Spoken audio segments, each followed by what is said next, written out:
Hello, this presentation has been developed for the South St. Paul Schools Board of Education in preparation for the Committee of the Whole meeting scheduled for Tuesday, May 29th, 2018. I am Dr. Chad Schmidt, Director of Learning for the district, and will serve as the narrator for this flipped presentation. I will provide you with an overview of our Equal Opportunity Schools work at South St. Paul Secondary so far this year. You may recall that we presented about the beginning stages of this initiative at a board meeting in November of 2017. As you know, our district's mission, vision, and core values guide our work as we strive to become Minnesota's finest K-12 IB World Schools district. This Equal Opportunity Schools initiative is a shining example of how we're trying to advance each of these four elements from our strategic plan. There are a number of partners that I want to recognize who have been beneficial in our efforts to learn and make systemic improvements. Those partners include Equity Alliance, through the leadership of Drs. Jean Lubke and Mary Bussman, and Simley High School in Inver Grove Heights, which has been working to implement equal opportunity schools this year as well. Our two districts, along with Stillwater Schools, have partnered with Jamie Almanzon to challenge and support our leadership efforts to build welcoming learning environments for all students. Finally, EMID, or Equity Alliance as it's now known, helped secure funding through various grants to assist us financially during this initial year of implementation. Equal Opportunity Schools is a nonprofit based in the Pacific Northwest. Their mission is to partner with school districts to upgrade learning, close gaps, and transform lives. On the next few slides, I'm going to share some of the research findings that serve as the foundation for their mission. A recently published study conducted with data from the U.S. Department of Education's National Center for Education Statistics shows that the percent of young adults aged 25 to 29 with a bachelor's degree varies significantly by race or ethnicity. As you can see on this slide, the percentage of Black African Americans and Hispanic 25 to 29-year-olds with college degrees is 20 to almost 50% lower than Asian American and white young adults in this same age span. Equal Opportunity Schools is focused on trying to change these results. Based on a 12-year study at the University of Texas following students from 8th grade through their 5th year of college, students with high school experience in a high-rigor course, defined as Advanced Placement or International Baccalaureate Diploma Program, were 10 to 20% more likely to graduate from college just by enrolling in an advanced course. If those same students were successful in advanced courses, their likelihood of completing college jumps to 26 to 34%, a 1/4 to 1/3 greater chance of graduating from college just by enrolling in and successfully completing an advanced course while in high school. Why wouldn't we try to get more students enrolled in our IB diploma program classes? Equal Opportunity Schools began this Lead Higher initiative to ensure students of every background have equitable opportunities to succeed in the rigorous courses that will prepare them to lead the life of their choosing. Our focused goals in collaborating with Equal Opportunity Schools are to, number one, close IB-DP participation gaps by fall of 2018, raise IB-DP performance by spring of 2019, and sustain improvements in South St. Paul by developing systems, structures, and capacity. The process we've used to do this work was outlined for us by Equal Opportunity Schools. So far, we have studied the enrollment and IB-DP participation. We have surveyed both students and staff around things like mindset, academic goals and potential, and relationships. We've also created learner profiles, developed strategies for closing participation gaps, implemented those strategies, and worked to sustain our efforts over time. As we near the end of the school year, it's time for us to look back and move forward. There are a number of colleagues at South St. Paul Secondary that are responsible for the successes we've experienced so far. The implementation team was led by Conrad Anderson and Corey Knighton. These two gentlemen invested significant time and energy into ensuring our success. Conrad Anderson is a champion for this initiative. His role as both a coordinator and instructor in the program, as well as his own deep belief in expanding access and ensuring student success in International Baccalaureate Diploma Program classes, continues to drive our work forward. Additional team members who have contributed their time, energy, problem solving, and active support for students and teachers include Mitch Paulson, Jane Cornell, Tim Keneally, Chris Marquis, and Principal Chuck Ochaki. The gains we've seen so far simply would not have been possible without the courage and commitment of this group of fine educators. This gaps chart was first published in November 2017, after studying our current patterns of student enrollment in IB-DP classes.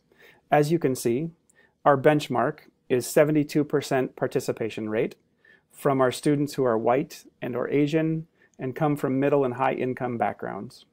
You can see student groups are not equally represented in IB-DP classes. One of our major goals in this initiative is to close these gaps, and in just a moment I'll give you a progress update. Based on our survey of 9th through 12th grade students, you can see that 88% of students at South St. Paul Secondary indicate a desire to obtain a 2-year, 4-year, or advanced college degree. From that same survey, you can see that our students who are not enrolled in an IB diploma program class feel quite a bit differently than their counterparts who are enrolled in IB-DP classes about the level of preparation for college in their respective courses.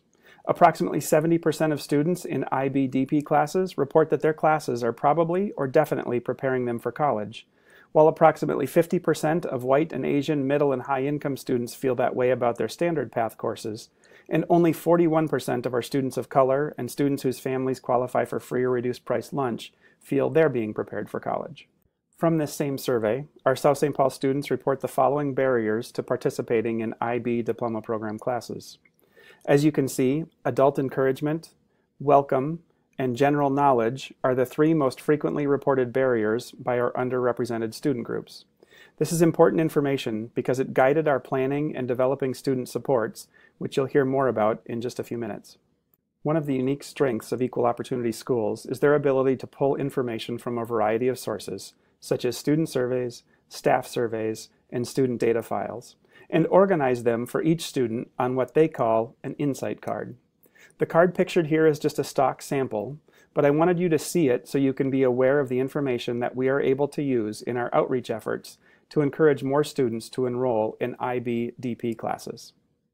The outreach plan that our implementation team created and put into action involved a professional development session for all South St. Paul secondary teachers to help them become aware of what we are engaged in and why it's important for us to do this work. Additionally, we used the student survey results to identify, quote, trusted adults and provide them with training on how to engage in one-to-one conversations with students who are prospective candidates for IB-DP classes but hadn't yet registered for one. Additionally, Conrad Anderson, Corey Knighton, and Checo Chaki hosted a couple of town hall meetings during the school day with prospective students, and one during the evening with families of those same prospective students, in order to provide information about the IB diploma program and ultimately encourage those students to consider registering for one or more classes. During the town hall meetings, we invited current and former IB-DP students to share why they enrolled in classes, and in the case of our college student, how taking an IB diploma program class in high school has helped her in her college studies. Finally, we instigated a variety of individual and small group meetings facilitated by those identified trusted adults. This slide shows you pictures of our 2 current IB-DP students, Kaylee Hernandez and Christian Virgin, and our 1 alum, Karina Verdine, who's a student at Emory University in Atlanta, Georgia.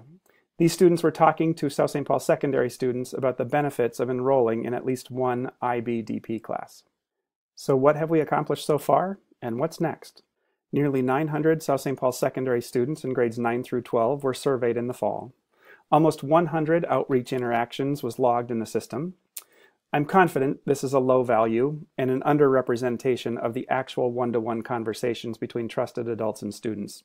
We just weren't all that good at recording those interactions in our EOS data system this year. Initially, we started with 178 students on our outreach list. Of these underrepresented students, 139 registered for 1 or more IB-DP courses for next school year. This is an outstanding 78% conversion rate on our outreach efforts and shows a 14% increase in total participation in IB-DP courses.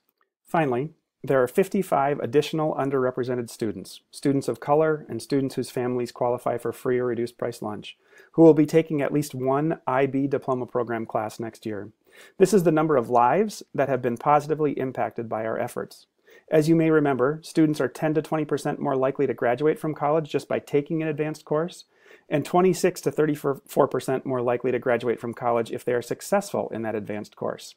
Think of these 55 students as having their odds of graduating from college and all of the associated life differences that come with a college education as more likely just by enrolling in an IB-DP course. As I near the end of this presentation, here's our updated gaps chart. As you can see, the gaps are not closed for all of our student groups at this time. However, we have made progress in narrowing those gaps, and notice that we increased the participation in IB-DP courses by our benchmark group of students from 72% in the fall to 80% heading into the 18-19 school year. Our next steps include a support plan for both students and teachers. In our current support plan, you will notice an IB-DP Summer Academy to support students in experiencing a welcoming learning environment, both in their peer-to-peer relations as well as their student-to-teacher relationships. During this Summer Academy, our instructors will also be designing learning that helps students develop understanding and competencies in what IB labels as approaches to learning skills. Things like thinking skills, communication skills, social skills, self-management skills, and research skills. In addition to supporting students, we know that our educators are in need of some support as well, and we'll be providing those in the areas of strategies to create welcoming learning environments for all students, clearly articulating IB diploma program internal assessments, and finally, embedding approaches to learning skills in each course. As might be expected, much of the planning for this work will occur over the summer. Thank you for your support of our IB-DP program and this initiative to close the participation gaps. I look forward to your comments and questions at the COW meeting on Tuesday, May 29th, 2018.